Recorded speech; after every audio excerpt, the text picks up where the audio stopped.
기도하겠습니다. 사랑의 주님, 오늘도 새날 주시고 새 호흡 주셔서 살게 하시는 은혜 감사합니다. 반복되는 같은 날들 속에 주님 허락하시는 은혜가 있습니다. 죄 가운데 방황할 때, 욕심과 이기심의 어둠 속에 있을 때 주님 우리를 불러주신 줄 믿습니다. 오늘도 우리를 부르시는 주님의 음성 의지하며 십자가 사랑 의지하며 나아갑니다. 바라는 소원, 또 이루고자 하는 것들 많지만 먼저 주님을 바라보니 주님 오늘도 동행하여 주옵소서. 주님 약속 안에 있음에 감사합니다. 믿음 지키며 산다는 것이 때로는 힘들고 어렵지만 믿음이 나를 지키고 또 믿음이 나를 숨쉬게 합니다. 내 영혼이 숨쉬고 내 영혼이 미소 짓는 것 보시는 주님, 주님께 받은 은혜에 거하도록 성령님 오늘도 함께하여 주옵소서. 삶의 자리마다 찾아가사 무더위와 장마에도 우리의 속사람을 성장하게 하시고 성숙하게 하옵소서. 말씀으로 우리 생각이 변하게 하시며 가을 열매를 기다리며 성령의 열매를 맺으며 하나님 나라 살아가는 주님의 자녀 되게 하옵소서. 환우들 위해 기도합니다. 건강이 연약할 때 치유와 회복의 능력을 베풀어 주시고 앞길이 막혀 기도합니다. 막힌 담을 허무시는 주님의 강한 손을 경험케 하사 좋은 것으로 필요한 때에 주님의 응답을 경험케 하옵소서. 물질에 어려움 없도록 도우시고 일터는 안정되게 하시며 모든 삶의 자리 가운데 주님 주시는 평안을 누리게 인도하여 주옵소서. 계속되는 무더위와 장마에도 건강 지켜주시고 오늘 있을 수요 회복 예배를 통해 우리 마음과 영이 회복되는 은혜를 더하여 주옵소서. 오늘도 영으로 동행하시길 간절히 소원하오며 예수님 이름으로 기도합니다. 아멘. 오늘 아침 우리에게 주시는 하나님 말씀은 이사야 5장 18절에서 30절 말씀입니다. 이사야 5장 18절에서 30절 말씀 한 절씩 교독하겠습니다. 거짓으로 끈을 삼아 죄악을 끌며 술의 줄로 함같이 죄악을 끄는 자는 화 있을진저.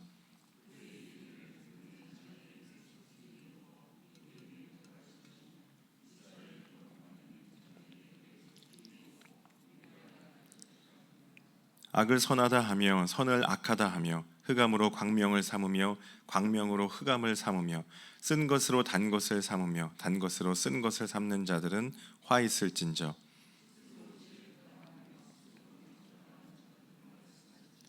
포도주를 마시기에 용감하며 독주를 잘 빚는 자들은 화 있을진저. 그들은 뇌물로 말미암아 악인을 의롭다 하고 의인에게서 그 공의를 빼앗는도다.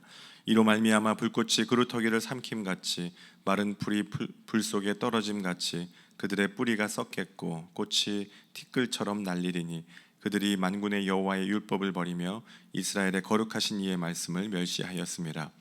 그러므로 여호와께서 자기 백성에게 노를 바라시고 그들 위에 손을 들어 그들을 치신지라. 산들은 진동하며 그들의 시체는 거리 가운데에 분토같이 되었도다. 그럴지라도 그의 노가 돌아서지 아니하였고 그의 손이 여전히 펼쳐져 있느니라. 또 그가 기치를 세우시고 먼 나라들을 불러 땅끝에서부터 자기에게로 오게 하실 것이라.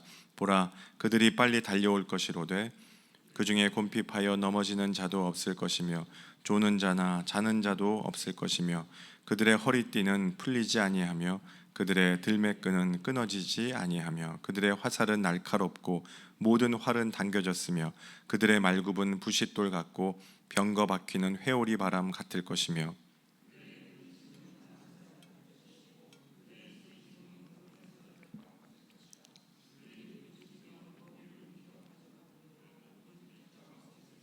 30절 함께. 그날에 그들이 바다 물결 소리같이 백성을 향하여 부르짖으리니 사람이 그 땅을 바라보면 흑암과 고난이 있고 빛은 구름에 가려서 어두우리라. 아멘. 우리가 이사야 5장 말씀 함께 은혜를 나누고 있습니다. 어제는 포도원의 노래에 대해서 함께 은혜를 나누었죠. 이사야 5장 1절에서 8절까지 말씀이었습니다. 하나님이 사랑하시는 이스라엘을 위해 포도원을 만드시고 또 포도원을 가꾸시고 그 포도원을 아주 큰 사랑으로 돌보셨습니다. 사랑을 베푸셨습니다. 그렇게 정성을 쏟았는데 돌아온 건, 맺은 건 좋은 포도가 아니라 들포도였다, 이런 말씀이었죠. 그리고 8절 이후로 그 들포도가 구체적으로 어떤 모습인지를 말씀하고 계십니다. 8절에서 10절 말씀해 보면 땅과 집을 끝없이 넓혀가던 탐욕이라고 이야기합니다. 또 11절에서 12절은 술과 향락에 취해 하나님의 일에는 무관심한 방탕, 이런 방탕함이 들포도라고 합니다. 13절에서 17절까지 말씀은 그 결과로 백성이 포로로 끌려가는 참혹한 심판을 예고하고, 그리고 오늘 본문 18절에서부터 4번에 걸쳐 화 있을진저 반복되면서 유다 사회의 만연한 죄들을 낱낱이 지적하고 있습니다. 마지막에는 이방 군대를 불러 하나님께서 이스라엘을 심판하시겠다, 이런 말씀을 하고 계십니다.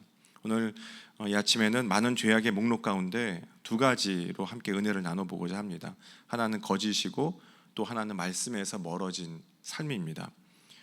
20절 말씀에 이렇게 기록합니다. 악을 선하다 하며 선을 악하다 하며 흑암으로 광명을 삼으며 광명으로 흑암을 삼으며 쓴 것으로 단 것을 삼으며 단 것으로 쓴 것을 삼는 자들은 화 있을진저. 악을 선하다고 합니다. 선은 악하다고 합니다. 흑암을 광명이라고 한대요. 또 광명을 흑암이라고 한대요. 이건 옳고 그름의 기준을 완전히 뒤집어 엎는 것이죠. 유다 백성들이 이렇게 진실을 뒤집어 엎었습니다. 그건 이유가 있었습니다. 왜냐하면 거짓된 삶을 살으면 그들에게 유익이 있었기 때문에 그렇습니다. 거짓을 말하면 그들에게 돌아오는 게 있었기 때문에 그래요. 진실을 말하면 손해를 봅니다. 거짓을 말하면 이익을 얻습니다. 이런 사회 구조, 그들의 삶의 문화, 그들의 모습 속에서 하나님보다 돈을, 그리고 하나님보다 자기 자신과 쾌락을 더 사랑하는 길을 선택했다는 것이죠. 이게 들포도가 된 그들의 모습이었습니다. 어제 우리가 7절에서 그런 말씀을 나눴어요. 하나님이 정의를 기다리셨더니 포악이 돌아왔고 공의를 기다리셨더니 부르짖는다, 이런 말씀 우리가 함께 나누었습니다. 근데 이건 언어 유희라 그랬죠. 언어를 보면 미시파트, 미스파흐, 체다카, 체아카, 이런 언어 유희였습니다. 정의를 기다렸더니 포악이 돌아오고 공의를 기다렸더니 부르짖음이 돌아왔다. 그러니까 발음하는 소리는 비슷하지만, 삶의 모양은 비슷하지만, 하나님을 섬기는 건 그럴듯하지만 내용이 전혀 다르다는 것입니다. 이게 들포도와 좋은 포도의 차이인 것이죠. 그런데 거짓도 그렇습니다. 언제나 진실과 비슷한 모양으로 위장하고 찾아옵니다. 거짓은 거짓처럼 보이지 않습니다. 진짜인 것 같습니다. 20절에 있는 것처럼 흑암과 광명, 쓴 것과 단 것, 이것을 뒤바꾸는 것도 같은 맥락입니다. 같은 이야기입니다. 유다의 지도자들은 하나님 말씀보다 정치적인 계산, 또 눈앞의 이익을 앞세우고 훗날의 아하스 왕이 하나님의 약속보다 아스로와의 동맹을 더 신뢰합니다. 그러면서도 끊임없이 반복해서 제사를 드리고 하나님께 나아갑니다. 근데 내용에는 전혀 정의와 공의가 없었던 것이죠. 하나님을 신뢰하지 않습니다. 거짓은 언제나 그럴듯한 우리에게 안전과 이익을 내세우지만, 우리를 유혹하지만 그 안에는 하나님의 마음은 전혀 없는 것이죠. 3인 성호라는 말이 있습니다. 시장에 호랑이가 나타났다, 이런 말을 누가 해요? 그럼 그걸 누가 믿겠어요? 그런데 3사람이 그런 얘기를 하면 믿는다는 겁니다. 3사람이 그런 거짓말을 하면 믿는다는 거예요.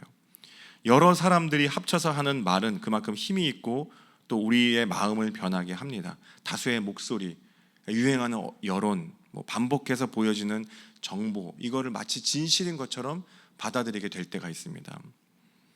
그렇게 보는 소식들을 우리가 검증 없이 믿어버리게 될 때도 있습니다. 그런데 하나님의 백성은 사람들의 말이 아니라 오직 하나님의 말씀을 통해 진리를 분별하고 하나님의 뜻의 말씀의 길을 걸어가야 되는 사람들인 줄 믿습니다. 성경은 말하죠. 그런즉 거짓을 버리고 각각 그 이웃과 더불어 참된 것을 말하라. 이는 우리가 서로 지체가 됨이라. 또 잠언에도 거짓 입술은 여호와께 미움을 받아도 진실하게 행하는 자는 그의 기뻐하심을 받느니라, 이렇게 말씀합니다. 또 정직한 자의 성실은 자기를 인도하거니와 사약한 자의 패역은 자기를 망하게 한다, 그렇게 말해요. 성경은 하나님의 말씀을 생수라고 표현합니다. 하나님 말씀과 능력, 우리를 살게 하는 힘이 되고, 그리고 오늘을 살아가게 하는 능력이 됩니다. 우리가 생수를 마시면 힘이 나요. 다시 살 것 같습니다. 우리의 마음과 영혼이 소생합니다. 그런데 오염된 물을 먹으면 탈이 납니다. 몸이 망가집니다. 심하면 생명이 위험합니다.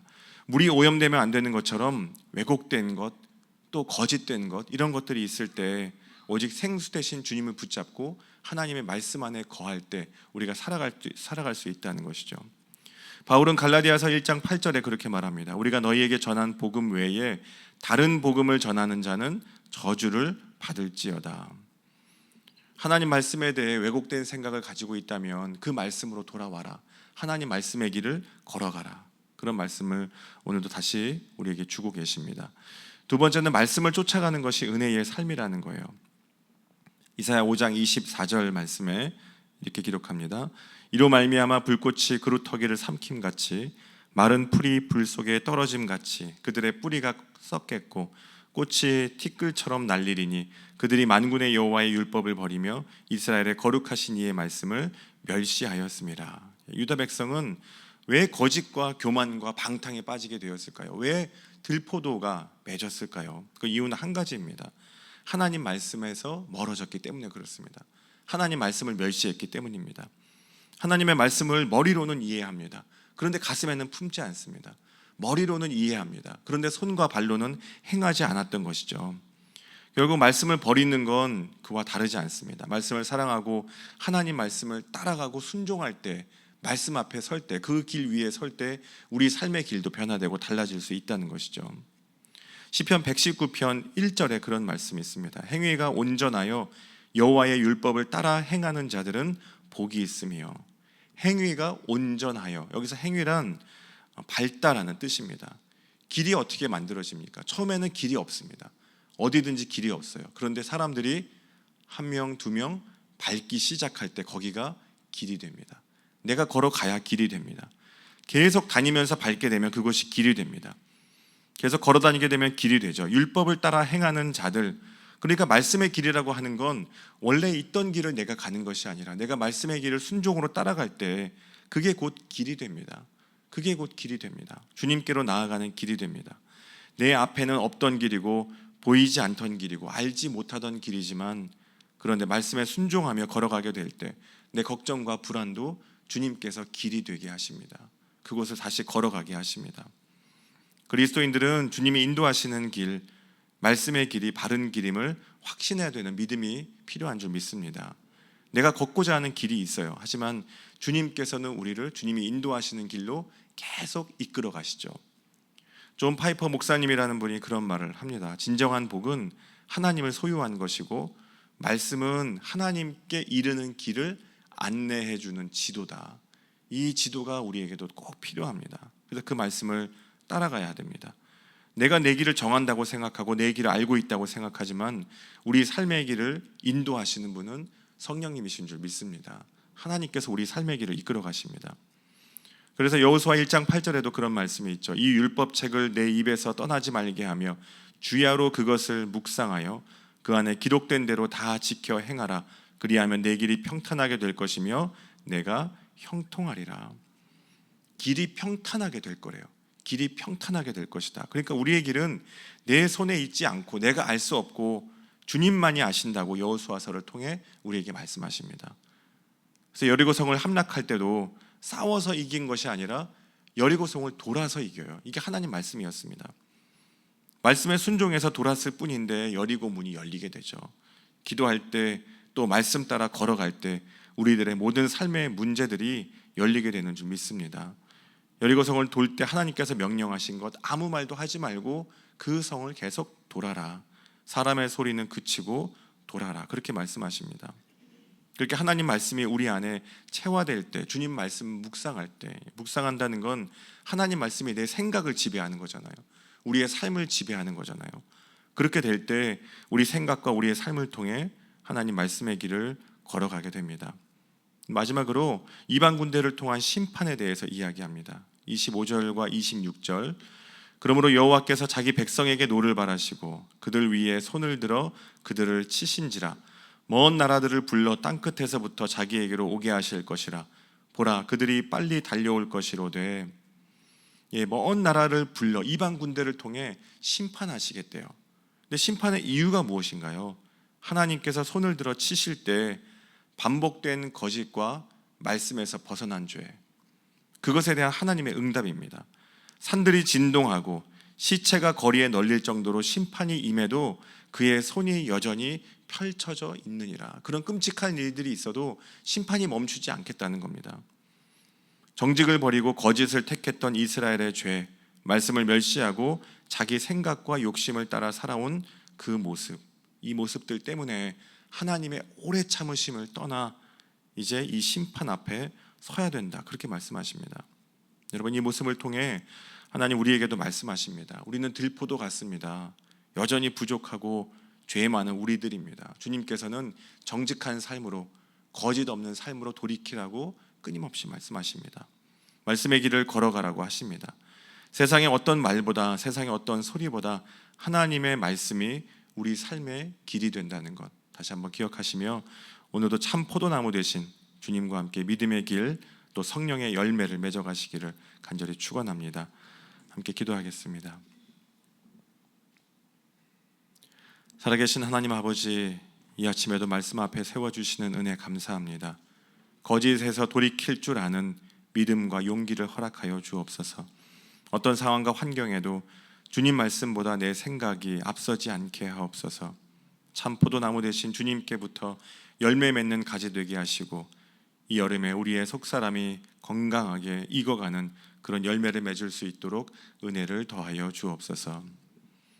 이제는 우리 구주 예수 그리스도의 은혜와 하나님 아버지의 크고 놀라우신 사랑하심과 성령님의 교통하심과 인도하심이 정직과 말씀이 이끄는 삶을 살기 원하는 모든 믿음의 사람들 위에 이제와 영원히 함께 하시기를 간절히 축원하옵나이다. 아멘.